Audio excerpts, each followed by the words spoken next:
हम यहाँ सिला बाईपास स्थान जो वार्ड नंबर 9 का क्षेत्र है और वहाँ रविंद्र शोरान जी से बात करने के लिए पहुँचे हैं। उजाला अजक के साथ हमारे साथ रविंद्र शोरान जी हैं, हम उनसे बात करेंगे। रविंद्र शोरान जी, आपका हमारे चैनल में स्वागत है।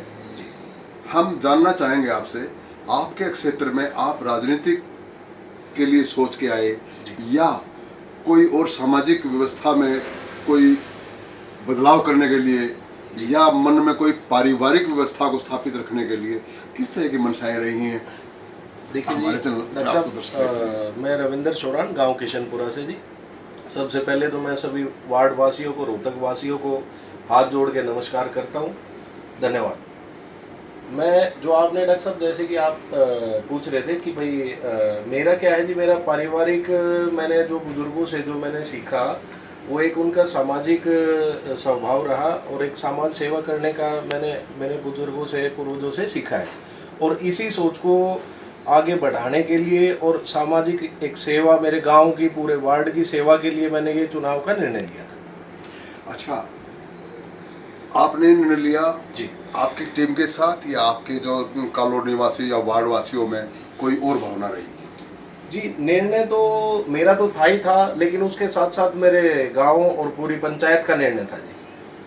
तो क्या मन था आपका कि आप क्या करना चाहते हैं ऐसे जो एमसी का इलेक्शन फाइट किया? देखो जी, एक राजनीति जो है, राजनीति से एक बहुत बड़ा प्लेटफॉर्म मिल जाता है कि हम उसके माध्यम से और ज़्यादा खुल के पूरे वार्ड की या लोगों की जिनको ज़रूरत है, हम उनकी सेवा कर पाएँ। सेवाओं से मतलब होता है, एक तो होता है कि भाई आप धनाढ़ व्यक्ति हों, किसी की बेटी की शादी में मदद कर दी, किसी कमज़ोर व्यक्ति के साथ सहयोग कर दिया, लेकिन कुछ सेवाएं ऐसी होती हैं जो क्षेत्र की समस्याएं होती हैं, उन समस्याओं से संबंधित कोई ऐसी या? देखिए जी, मैं एक मध्यम परिवार से हूँ जी। रही बात ये जो समाज सेवा, जो मेरा जो मेन मकसद था, कैसे मैं करना चाह रहा था, मेरा ये है कि वैसे भी मेरे रूटीन में मेरे को जहाँ भी मौका मिलता है तो मैं समाज सेवा करता हूँ, मेरे गांव के लिए या किसी गरीब व्यक्ति के लिए या ज़रूरतमंद के लिए, जितना मेरे से हो पाए आज तक मैं करता रहा हूँ। आगे ये था कि राजनीति से मेरे को ये प्लेटफॉर्म मिलता, कुछ थोड़ी बहुत जैसे सामाजिक कुछ ये पावर, ताकत मिल जाती है राजनीतिक प्लेटफॉर्म से, वहाँ हम थोड़ा सा और खुल के सेवा कर सकते हैं जी।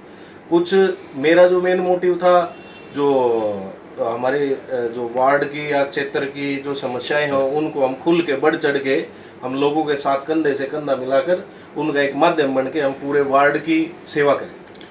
आपको जो मत मिले जी, उनसे आपको पता लगा कि आपका वजूद जी, और वजूद के साथ साथ हम ये कहना चाहेंगे कि जो आपका वजूद बना है, उन लोगों ने जो विश्वास बनाया है आपको मत दे करके जी, इससे इस वक्त आप उन समस्याओं को, किस तरह की समस्याओं को उठा रहे हैं या नहीं उठा रहे हैं, आगे उठाएंगे या यहीं पर बैठ जाएंगे? जी। देखिए जी, जो मत जो मिले वो मुझे और मेरी पंचायत को और एक पंचायती फैसले को मिले जी।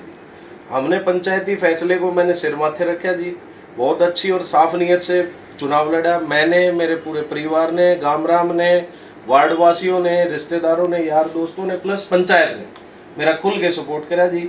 मैं उनसे बहुत खुश हूँ और उनका अति आभार व्यक्त करता हूँ। ये जो भी जितने भी मत आए हैं, सभी मेरा पूरा जो पंचायत थी उनका और मेरे सभी रिश्तेदारों का, परिवार वालों का, गांव वालों की देन है। जो आपके साथी रहे, टीम वर्क रहा जी, और अब कोई और पार्षद बन गया जी, लेकिन ऐसी अवस्था में जो लोग आपको मत दे चुके हैं जी, उनकी जो समस्याएं हैं, जी, क्या आप उनको उठा रहे हैं या मन है आगे राजनीति वगैरह करने का या नहीं है? देखिए जी, बिल्कुल। मैं जिन्होंने मेरे को मत दिया है, नहीं भी दिया है, कल को अगर मेरे को कोई भी अगर मेरे पास आता है, मेरे को पता चलता है किसी को ज़रूरत है और मुझे यहाँ जाके सेवा करनी चाहिए या किसी ज़रूरतमंद की मदद करनी चाहिए, तो मैं 24 घंटे, आधी रात को भी मैं तैयार हूँ जी, मदद करूँगा। आधी रात को भी जाके अगर कहीं से मेरे को आवाज़ आती है कि भाई यहाँ किसी को मदद की ज़रूरत है, अपने वार्ड की समस्या। आधी रात की बात है, आधी रात से समझें कि आप अगर पार्षद बन जाते तो ऐसे में वार्ड में क्या करते सबसे पहले, किस तरह की? देखिए जी, वार्ड पार्षद बनने के बाद हमारे वार्ड में सबसे बड़ी समस्याएं पीने के पानी की गलियां टूटी पड़ी हैं, स्ट्रीट लाइट की है, और कुछ वार्ड में ऐसी कॉलोनियां जहाँ पे सीवरेज ओवरफ्लो का है, उनको हम कोशिश करते हैं कि फर्स्ट प्रायोरिटी पे जहाँ जहाँ ज़्यादा ज़रूरत है। मैंने चुनाव में घूमते हुए देखा, आज वार्ड नंबर 9 में बहुत सी ऐसी कॉलोनियां जहाँ पे कच्ची गलियां पड़ी हैं, मिट्टी तक डली हुई है, बस उसके ऊपर कंक्रीट वगैरह कुछ नहीं पड़ा हुआ है। पीने का जो पानी है वो बहुत गंदा पानी वहाँ पे उन्होंने लोगों ने दिखाया बोतल में भर के रखा हुआ था। मेरी सोच ये थी साहब, मैं सबसे पहले जो मैंने ऐसा क्षेत्र देखा जहाँ पे ज़्यादा ज़रूरत है, जो बिल्कुल एक टाइप से यूँ लग रहा है कि बहुत पिछड़ा हुआ है, रोहतक सिटी के अंदर होते हुए भी वो ऐसे है, गाँव से भी कम सुविधाएं उनको मिल रही है।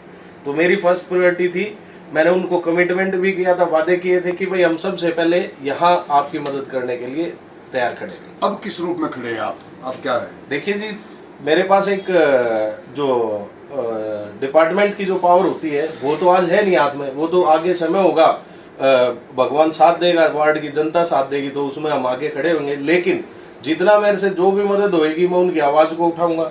एक सामाजिक होने के नाते, एक लोगों ने मुझे चुना, पंचायत ने मुझे चुना, या किसी भी एक जरूरतमंद व्यक्ति की जितना मेरे से हो सकती है मैं उसके लिए तत्पर हूँ। जहाँ तक उसकी आवाज़ उठाई जाएगी मैं अपनी तरफ से उठाऊंगा। रविंद्र शोरान जी, जो लोग आपके साथ हैं जी, उनको आप इस वक्त 2 लाइन में क्या संदेश देना चाहेंगे?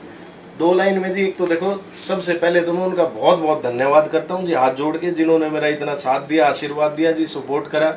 और रही बात, एक संदेश ये है जी 2 शब्दों में, जिस भी किसी भाई को, माता को, बहन को, किसी भी बुजुर्ग को, यार दोस्त को, साथी को मेरी तरफ से कोई भी अगर मदद चाहिए तो मैं तैयार हूँ हमेशा। आप देख रहे हैं उजाला आज तक, देखते रहिए। कैमरामैन विजय शिवाज के साथ चीफ एडिटर डॉक्टर देराज, नमस्कार।